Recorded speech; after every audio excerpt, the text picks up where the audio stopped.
place in the House of Representatives. A number of our strong pro-life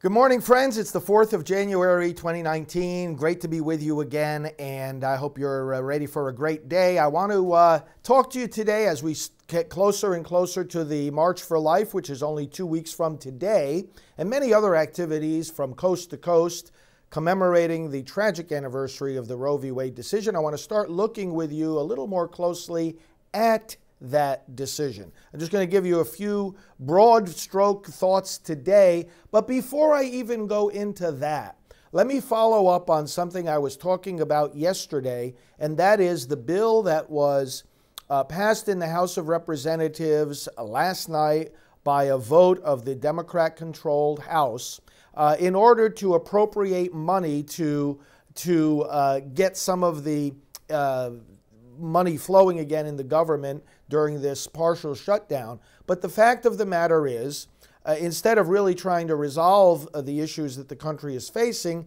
the Democrats put funding of abortion back into this bill. Now, even though the House passed it, it's not going to get past the Senate, and even if it did, if it got to the president's desk, he already indicated he would veto it. So it's not that this is going to become law, but it shows us the directions that the Democrats go. Right from day one, more money for baby killing.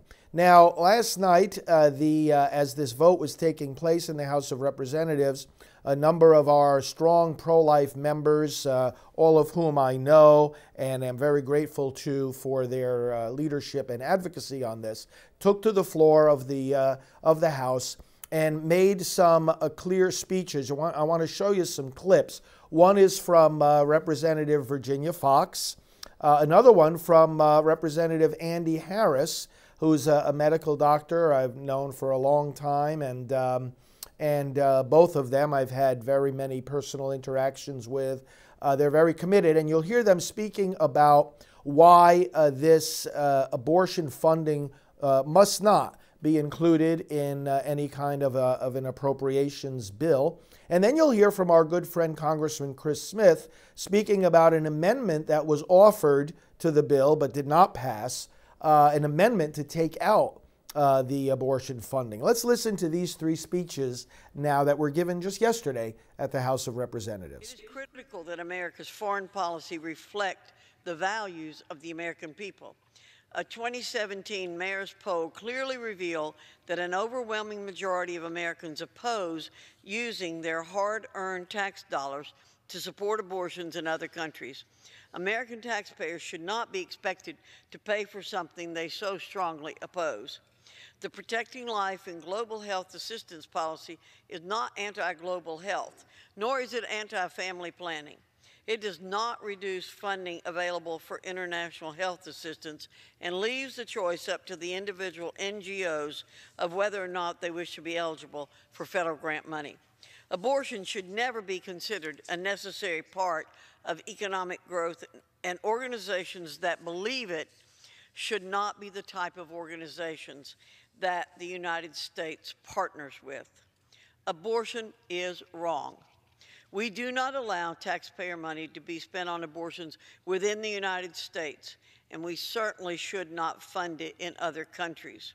I urge my colleagues to oppose this bill, and with that, I yield back. Thank you, and I thank the gentlewoman from Texas for yielding time. You know, Madam Speaker, we're less than 8 hours into this new Congress. We heard a promise from the chair today about transparency, openness, maybe regular order. Yet we have a bill in front of us, one of the most major bills we would consider the entire year, has not gone through the committee process. In fact, it was drawn up behind closed doors with no debate. We have dozens of new members, none of whom are allowed input into this product because it didn't come through the committee or the process. What are some of these changes that are made? Because we had a bill that had come through the process, but there were changes made. One of them the gentlelady from North Carolina talked about. The fact that many, many Americans, the majority of Americans, feel we already spend too much on foreign aid, and yet this bill says we are now going to change our policy from the last few years, and we are now going to spend money to fund abortion programs in foreign countries for the purpose of family planning. Not for medical purposes, for the purposes of family planning. Now, the vast majority of Americans would disagree and say, with a $22 trillion debt, we probably shouldn't be spending money overseas funding abortion for family planning. We may have gotten a chance to debate this in committee, but we didn't. Less than 8 hours into the session, we have a major bill on the floor, no debate, but it goes further than that. It restores funding to the United Nations Population Fund. Now, in committee, we should have had a debate about the United Nations Population Fund and how, in fact, it funds China's coercive forced sterilization and forced abortion policy. Now, is that what the United States is about? Sending money overseas for forced sterilization and forced abortion? That discussion belongs in committee. It doesn't belong, again, added to a bill under the dark of night with no discussion. Goes further. It increases funding for international family planning and encourages targeting areas of the world, quote, where population growth threatens biodiversity and endangered species. It doesn't mention anything about human life or the value of human life here. It talks about every other species in the environment as if they're more important than human life. A very interesting approach to take, but an approach that probably should have been discussed in committee first. And finally, as a physician, it removes the protective language that says that the District of Columbia should not, in fact, promote Jack Kevorkian-style physician-assisted suicide because, Madam Speaker, if you can't trust your physician to make each and every judgment in your best interest, not the interest of an HMO that can save money or an insurance company can save money or the organization that physician works for that can save money if that person agrees to take a suicide-producing drug prescribed by that physician. If we go down that slippery slope, I don't want to know where we end. Madam Speaker, this bill should have come through the committee process. It should have gone through the debate. I yield back my time. Madam Speaker, if reopening the government is the goal, if ending the shutdown is the goal, why does this appropriations package contain a brand new poison pill rider, Section 7071, that overturns a major, comprehensive, current-day pro-life policy? Let's be clear. The Protecting Life and Global Health Assistance Policy is eviscerated by this bill. The Protecting Life policy, Madam Speaker, is a significant reiteration and expansion of President Ronald Reagan's Mexico City policy, which was first announced back in 1984. And that policy was and is designed to ensure that U.S. taxpayer money is not funneled to foreign non-governmental organizations that perform or promote abortion as a method of family planning. The policy done by Trump 2 years ago establishes pro-child safeguards that are benign and humane conditions. It's about protection of these innocent children who might otherwise die from chemical poisoning or by dismemberment. For years, pro-abortion organizations have used U.S. taxpayer funds to weaken, undermine, or reverse pro-life laws in other nations and destroy precious lives of these children. The Speaker earlier today admonished us to protect God's creation. These unborn children are God's creation that cry out for our protection. U.S. foreign policy and the foreign entities that we fund with billions of dollars of tax money, grant money, this is grant money, should consistently affirm, care for, and tangibly assist women and children, including the unborn child. Let's not forget, no one is expendable or a throwaway. Every human life has infinite value. Birth is merely an event, not the beginning of life of a child. Taxpayers should not be forced to fund the organizations that are promoting abortion overseas.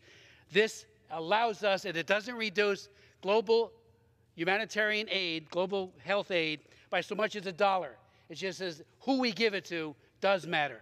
And if they have an agenda of taking the lives of these precious children, we would give it to someone else. And we do so on a dollar-for-dollar basis. I thank my good friend for yielding, and I hope that everyone will support the Granger motion to recommit. Well, friends, those are three of our great friends, and they represent many, many others in the House who did speak, and many, many others who voted the right way. And our pro-life Republicans in the House of Representatives are doing their job. So I thank Virginia Fox, Andy Harris, Chris Smith, and all of their colleagues who are very strong on this point, which also the American public has spoken about time and time again in polling, that they don't want their hard-earned dollars spent for other people's abortions. Even people who believe that abortion should be an option under the law, which of course it should not, but even those who think that it should, don't want to be the ones to pay for it. And the Supreme Court, although upholding the so-called right to get an abortion, nevertheless has from the beginning also consistently upheld the fact that the state, in permitting abortion, is not required to fund it.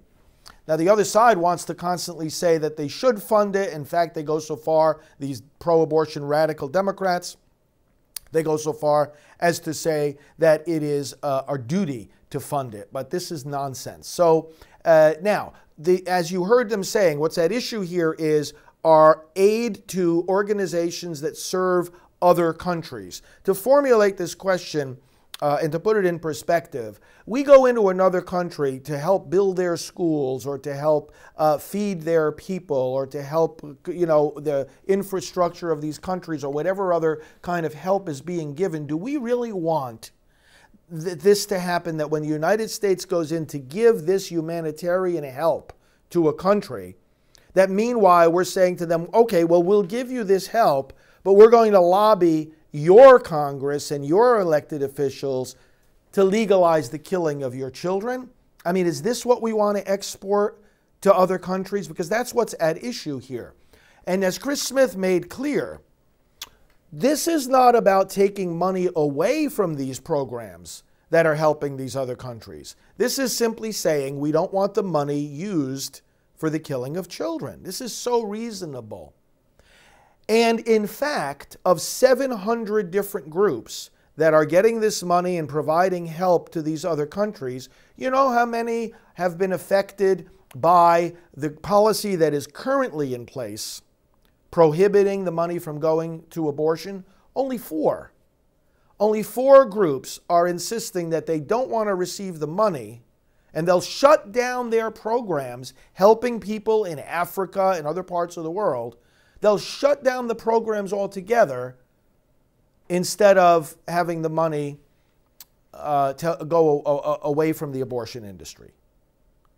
2 of those 4 are Planned Parenthood, surprise, surprise, and another group called Marie Stopes International. It's like a Planned Parenthood also, a big abortion-pushing organization. So we're talking about a handful of 4 groups that are saying, oh, we can't do our work because you're not letting us spend the money on abortion. Or rather, that they themselves are not going to back away from pushing or providing abortion. Well, whose fault is this? It's their fault. They want to continue killing babies. Don't rely on us for financial help. Meanwhile, not $1 of the money that would have gone to them is going back into the government. The money is going to other agencies that are helping these countries in ways that don't kill children. So it's not a reduction of the money that's going for the international aid. It's simply a cutting off of the money from the abortion industry. These are the policies President Trump has strongly reiterated and in fact has expanded them so that more agencies are covered by this rule that you may not promote abortion, you may not provide abortion, and this is what the American people want. So our Republican pro-life leaders in Congress are stepping up to the plate and speaking up for the voices of the American people. The Democrats, in their love affair with abortion, are continuing to try to push this down our throats. Now, think with me about this for a moment. I just showed you 3 speeches that were given on the floor of the House of Representatives just yesterday, not enough people are seeing these speeches. And I think this is what feeds into the attitude that some people have, where they very, very quickly and unfairly jump to the conclusion that our pro-life Republican leaders aren't doing enough. We've got to spread these speeches, like you just heard. They're brief, but they're very clear, they're very passionate, they're backed up by all kinds of facts. Andy Harris is not only a congressman, he's a medical doctor. And he's speaking from his professional experience. We need more people to hear these speeches. So what we're going to do, and I'm working with my pro-life colleagues on this in the leadership of our movement, is make sure that we disseminate these speeches more far and wide. I just showed you 3 of them now. Share this video. Let more people see what is happening here. And not only that, but I'm going to be sending out an action alert later today. Now, I want to make sure you receive it, if you wish. And if you go to stopabortionnow.org, that's where you can sign up to receive these action alerts, because in the action alert, we're going to ask you to thank these representatives and communicate with your own representative and say, listen, from today forward, any kind of bill that you're voting on, we do not want abortion funding. We do not want anything to do with promoting abortion. So I'm going to send out that action alert today, and it'll also talk about the project we're engaged in now of showing these members of Congress what an abortion actually is by sending them the medical diagrams. Especially these Democrats need to see that, but we all need to see it because it strengthens us who are pro-life in our resolve to advance this cause. Now, let me just talk in a brief way here about Roe v. Wade. We are coming close to the anniversary. January the 22nd is the day when in 1973, the Supreme Court issued 2 decisions about abortion, Roe versus Wade and Doe versus Bolton. And I just want to focus with you today on, I'm going to be talking a lot about this in the days to come as we come closer to the March for Life, which is 2 weeks from today. We need to be more educated. I mean, we hear the phrase Roe versus Wade, but what really is this decision all about? And one of the ideas to frame our understanding of this is the word exclusion. Roe versus Wade is a decision that excludes people from protection. A key phrase in that decision is does not include, and the full sentence I'm thinking of from the decision says that the word person, as used in the 14th Amendment, does not include the unborn.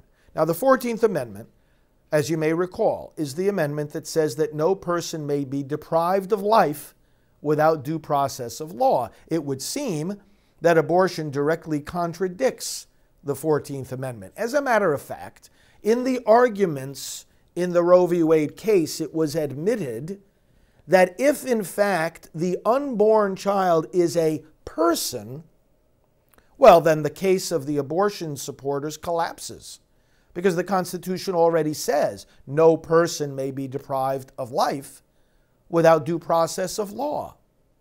So the assertion in Roe v. Wade that makes it possible to abort the unborn child is that the word person does not include the unborn. Now, the history of American constitutional law is one of inclusion. In other words, as time goes on, as we mature in our system of law and as a nation we gain more and more experience, and hopefully as the years and the decades and the centuries go on, more and more wisdom, you trace the trajectory of constitutional law in our country, and it is more and more inclusive. Think, for example, about, well, the whole problem of slavery and segregation. What trajectory did we take? At first, we were excluding people from the equal protection of the law, and then more and more we included them. Women's rights. What has happened in this country? More inclusion or more exclusion? We've been on a trajectory of inclusion. Workers' rights, children's rights, all the big constitutional battles that have gone on over the years, over the decades. How have they been resolved? They've been resolved in favor of inclusion. The March for Life and the various walks, rallies, marches that will occur, especially over these next 3 weeks, are Americans standing up and saying we must include the unborn. This is the movement. Not like the Democrats and others would like to paint us as judgmental and narrow-minded, bigoted people, all this kind of nonsense. No, we are the people who are saying, let's open our arms wider to include in the protection of the law more people. Let's include those who right now are being excluded by a decision like Roe versus Wade, which says that the word person does not include the unborn. We're standing up and we're saying the opposite. It does include the unborn. Remember what Martin Luther King Jr. said when the big march on Washington took place, at which he gave his I Have a Dream speech. And he said, we have come to cash a check. The black Americans coming to Washington to say, listen, we have a check that was given to us by our founders, saying that we have the equal right to life and liberty and the pursuit of happiness. And we've come to cash a check, and unfortunately we're being told that the check is returned to us stamped insufficient funds. Not enough funds in the banks of equality and justice in America to include our black brothers and sisters. And Martin Luther King and the civil rights movement stood up and said, no, you will not exclude us. And we do not believe that America is unable to include us. America is able to include all its people because that's what its founding documents say it must do. We're saying exactly the same thing. We're going to march on Washington 2 weeks from now to demand payment of a check. We don't want it coming back saying insufficient funds for the unborn, insufficient protection, insufficient recognition. You are not included as persons in this country. No. We're going to come and demand that they be included. Who doesn't want to be part of a movement that says, let's open our arms wider and embrace more people and protect more people? The unborn are persons, and that's what we're going to insist that our laws and policies recognize. Well, friends, we'll be back with a lot more reflections during these days about Roe v. Wade, about what we can do to stop it. I love the comments that are coming in, people telling me that they will write to Congress if contacted. We will be contacting you. We will be sending you our action alert, and people talking about how unfair the Democrats are showing themselves to be. Absolutely unfair, unreasonable, un-American. Let's let them know it. So thank you, friends. May the Lord bless you today and all your intentions and all your loved ones. In the name of the Father, and of the Son, and of the Holy Spirit. Amen. Father Frank Pavone here of Priests for Life. We'll talk to you soon.